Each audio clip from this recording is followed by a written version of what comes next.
திருச்சிற்றம்பலம். தென்னாடுடைய சிவனையை போற்றி, எந்நாட்டவருக்கும் இறைவா போற்றி. அனைவருக்கும் வணக்கம். நாம இன்னைக்கு ஜூலை மாத பலன்கள் பத்தி பார்க்க போறோம். மீனராசி. மீனராசியை பொறுத்த வரைக்கும் பாத்தீங்கன்னா, ராசிக்குள்ள ஜென்ம சனி பகவான் உட்கார்ந்திருக்கார். அவர் யார்? உங்களுக்கு 12ஆம் அதிபதியான சனி ஜென்மத்தில் உட்கார்ந்திருக்கார். இந்த மாதம் சனி வக்ரமாகிறார். 13ஆம் தேதிக்கு மேல இருந்து நவம்பர் மாதம் 28ஆம் தேதி வரைக்கும் வக்ரகதி ஆக போகிறார். உங்க ஜாதகத்துல சனி வக்ரமாக இருந்தால் தொழில், லாபங்கள், பண வரவு, பயணங்கள், வெளிநாடு பயணங்கள், தீர்த்த யாத்திரைகள், தான தர்மங்கள், அன்னதானம் இதெல்லாம் நிச்சயமா செய்வீங்க. ஒருவேளை சனி வக்கரமாக இல்லை அப்படின்னா ரொம்ப கவனமா ஹேண்டில் பண்ணுங்க. ஏன்னா உங்களுக்கு அவர் லாபஸ்தானாதிபதி. பணம் இழக்கிறது, லாபத்தை குறைக்கிறது, ஏதாவது ஒரு வழியில ஒரு சின்ன சின்ன சிம்டம்ஸ்ல நமக்கு கெடுத்து விட்டுருவார். ஏன்னா வருஷத்துக்கு 3 முறை சனி வக்ரம், அதாவது 3 மாத காலங்கள் சனி வக்ரமாகும். அந்த வக்ர காலத்துல மட்டும்தான் வக்ரமாக இருக்கக்கூடிய ஜாதகத்தை ஜெயிக்க முடியும். மற்ற 9 மாதங்களும் அவங்களுக்கு பெரிய வளர்ச்சிகள் இருக்காது. இப்போ வக்ரம் அப்படின்னா வேகம், அதிக வேகம், பிடிவாதம், ஸ்பீடா செஞ்சுட்டு அதுல ஒரு ரிசல்ட் எடுக்கிறது, இதெல்லாம் வக்ரம். அப்போ லாபஸ்தானாதிபதியான சனி வக்ரம் ஆகும் பொழுது நல்லதே. வக்ரமான ஜாதகர்களுக்கு, வக்ரமாகாத ஜாதகர்களுக்கு கொஞ்சம் கவனமாக இருந்து செயல்படுத்திக்கோங்க. அடுத்தது செவ்வாய் உங்களுக்கு 2 மற்றும் 9ஆம் அதிபதியானவர் 6ஆம் வீட்டுல போய் கேதுவோட இருக்கிறார். 2 கூடையவர் 6ல் இருக்கிற வரைக்கும் கடன் கட்டுறது, பொருளாதாரத்துல கொஞ்சம் பிரச்சனைகள், கொஞ்சம் நோய் நொடிகளுக்கு செலவு பண்ண வேண்டிய ஒரு அமைப்பு, அப்பாக்கு ஏதாவது ஒரு மருத்துவ செலவுகள், உயர்கல்வி படிப்பதற்குண்டான ஏதாவது ஒரு செலவுகள், அதற்குண்டான ஞானம் இதெல்லாம் கொடுத்துருவார். ஏன்னா கேதுனா ஞானம். எந்த இடத்தில் கேது இருக்கின்றதோ அதனுடைய ஞானத்தை கண்டிப்பாக கொடுத்தே தீரணும் அப்படிங்கிறது விதிக்கப்பட்டதே. அப்ப எந்த கிரகத்தோட சேர்ந்தாலும் அந்த கிரகத்துக்கு உண்டான அந்த நல்லது கெட்டது, ஏன் ஜெயிக்கல, எதற்காக அது நடக்கல அப்படிங்கிற விஷயத்த கேது கொடுத்து விடுவார். அப்ப இந்த மாதம் கேது சேரும் பொழுது உங்களுக்கு 2, 9 கூடையவராக இருந்தால் அப்பா மூலமாக பூர்வீக சொத்துக்கள், பொருளாதாரம், பணவரவு ஏன் வரல அப்படிங்கிறது எல்லா விஷயத்தையும் இந்த கேது கொடுத்து காட்டி கொடுத்து அதுக்கு வெற்றியையும் கொடுத்து விடுவார் அப்படிங்கிறதா உண்மை. அடுத்தது சுக்கிரன் 3, 8 கூடையர் 3ஆம் வீட்டிலே ஆட்சி பலம் பெறுகிறார். 9ஆம் வீட்டை பார்க்கிறார். அப்போ எப்பவுமே சுக்கிரன் ஆட்சி பலம் பெற்றா அது 3ஆம் இடமா இருக்கலாம். கடுமையா முயற்சி செய்வீங்க, செஞ்சு ஜெயிச்சிருவீங்க. எக்ஸ்ட்ரா கரிக்குலர் ஆக்டிவிட்டிஸ் 3ல சுக்கிரன் இருந்தா கைப்பகுதியில் மகாலட்சுமி வாசம் பண்றாங்கன்னு அர்த்தம். இந்த மாதம் பணப்புழக்கம் உண்டு உங்களுக்கு. எப்படி பணம் ரோல் ஆகும்? கலைகள் சார்ந்த விஷயங்கள், பாட்டு, நடனம், எக்ஸ்ட்ரா கரிக்குலர், ஸ்போர்ட்ஸா இருக்கக்கூடிய எல்லாத்துலயும் வெற்றிகள் கிடைப்பதற்குண்டான வாய்ப்பு உண்டு. அவரே 8ஆம் அதிபதியுமாக இருக்கிறதுனால ஜாதகம் மட்டும் நல்லா இருக்குதுன்னா 8ஆம் இடங்கிறது விபரீத ராஜயோகம்.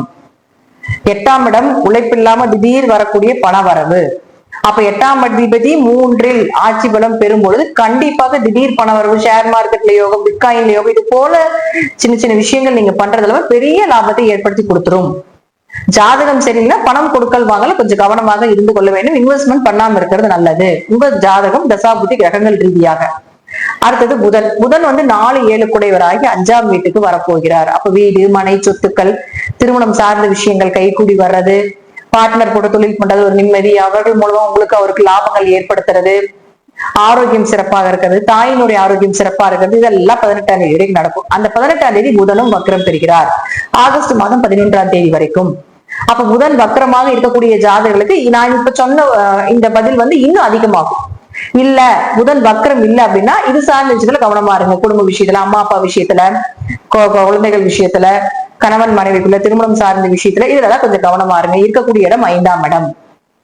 அப்ப 5, 7 தொடர்பு ஏற்பட்டா வீட்டுல ஒரு குழந்தை, மழலை செல்வம் ஏற்படும். அதிர்ஷ்டமான கணவர் அமைவாங்க, அதிர்ஷ்டமான மனைவி அமைவாங்க, எதிர்பார்த்த வடன் கிடைக்கும் அப்படிங்கறத எடுத்துக்கலாம்.